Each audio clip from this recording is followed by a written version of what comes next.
Hello to you, hello to all. I hope you are doing better than the world. I am very pleased to meet you today, and I take this opportunity to bring you, once again, to South America. There, in the photo, we take a bridge that overlooks the Iguaçu River. The concrete guardrails, which run along the sidewalk, are in the colors of the flags of the two countries, two very great footballing nations. On the right, we recognize the green and gold colors of Brazil. Further to the left, the white and blue stripes, embodied by Argentina, take over. By taking this bridge, you go from the Brazilian side to the Argentinian side of the Iguaçu River, and vice versa. But what is the point of talking about this border in the context of this video? What makes this border particularly valuable? What makes it worth the detour? That's what we're going to find out now. The common border between Brazil and Argentina is 1,224 kilometers long. But only 115 kilometers separate the two countries along the Iguaçu River. The Iguaçu is 1,320 kilometers long. It is a tributary of the Paraná River which it joins at the triple frontier, a tripoint in the middle of the Paraná which forms the point of convergence between the borders of Brazil, Argentina and Paraguay, about 20 kilometers downstream from the gigantic Itaipu Dam. This tripoint, in itself, has become a tourist attraction. The place is worth visiting, for the symbolism, even if there is not much to see or do there. On the bank of each country, a large monolith, painted in the colors of the country's flag, marks this place. Those placed on the Argentinian and Brazilian shores are pyramidal in shape, while the bollard installed on the Paraguayan side is rectangular. And from one bank, we have a view of the other two terminals, although a little distant. There is a bridge that joins Brazil to Paraguay over Paraná, and another that connects Brazil to Argentina by crossing the Iguaçu. On the other hand, there is no bridge between Argentina and Paraguay. Those who wish to travel between these two countries, in this area, are therefore obliged to pass through Brazil. The construction of the gigantic Itaipu Dam, on the Paraná River, between the banks of Paraguay and Brazil, attracted thousands of workers from 1975 for almost a decade. These workers settled in this area, on both sides of the river, with their families. The business has since flourished, and a city has developed in each of these two countries. On the other hand, the activity remains very agricultural and forestry on the Argentine side, and is essentially based on tourism induced by the Iguaçu Falls. Indeed, this place is best known thanks to the Iguaçu Falls, classified among the most beautiful in the world, located about 23 kilometers upstream from the triple border, and it attracts millions of tourists.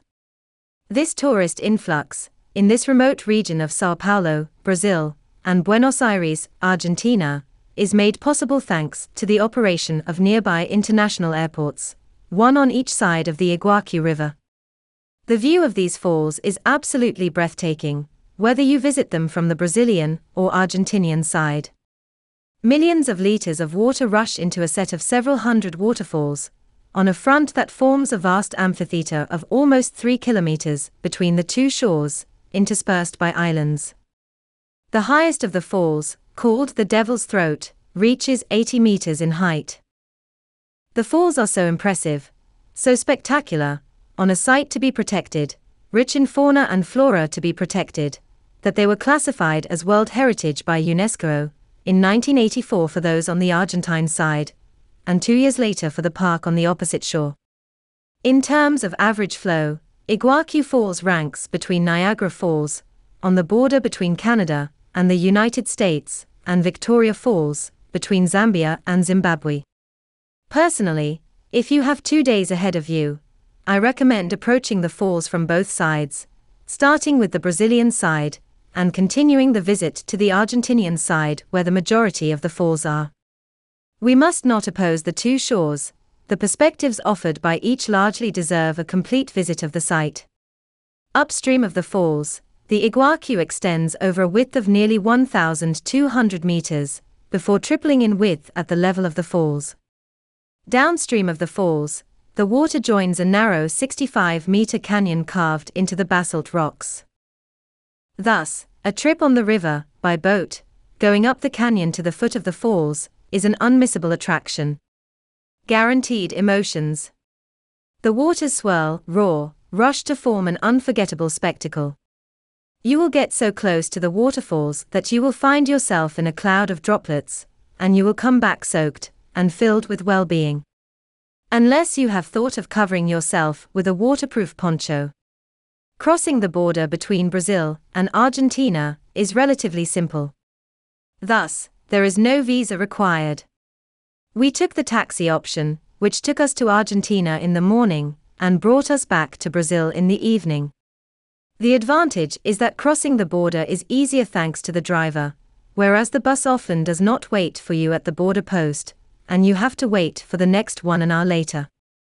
The other advantage lies in the fact that after a long day of walking, you are happy to be dropped off directly in front of your hotel. To cross from one country to another, in order to visit the falls on both sides of the river, you take the International Fraternity Bridge. Inaugurated in 1985, 489 meters long, including a central arch with a span of 220 meters, the bridge spans the Rio Iguaçu, 72 meters above the river, just a few kilometers upstream from the point of confluence with the Rio Paraná. A quick stop in the middle of the bridge is a must, traffic permitting, for views of the river and shoreline. The concrete crash barriers, laid along the parapet, are painted in the colors of each nation's flag.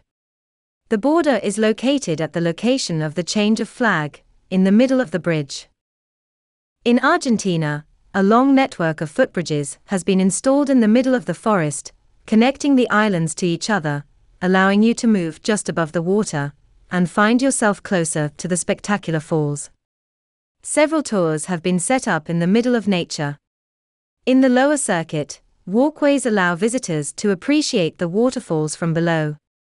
At certain locations near the bottom of the falls, there may be misting phenomena, the falls creating a mist of water droplets that can wet you, and more, in a few moments. By taking the upper circuit, the walker is located just at the level of the beginning of the fall, closest to the place where the enormous volumes of water flow into the void. While walking on the different sites, you will be able to appreciate the richness of the biodiversity of this humid subtropical forest. The two neighboring countries were not mistaken, each having created a national park encompassing the area of the falls, in 1934 for the Argentine Park, and in 1939 by Brazil. The cataracts form impressive spray. Fallout from the droplets wets the forest-covered islands and river banks. These parks are home to many rare and endangered species of flora and fauna. It is not uncommon to encounter in the parks, along the trails, various mammals and birds. Coatis, which bear a resemblance to raccoons, are frequently seen, as well as a species of monkey.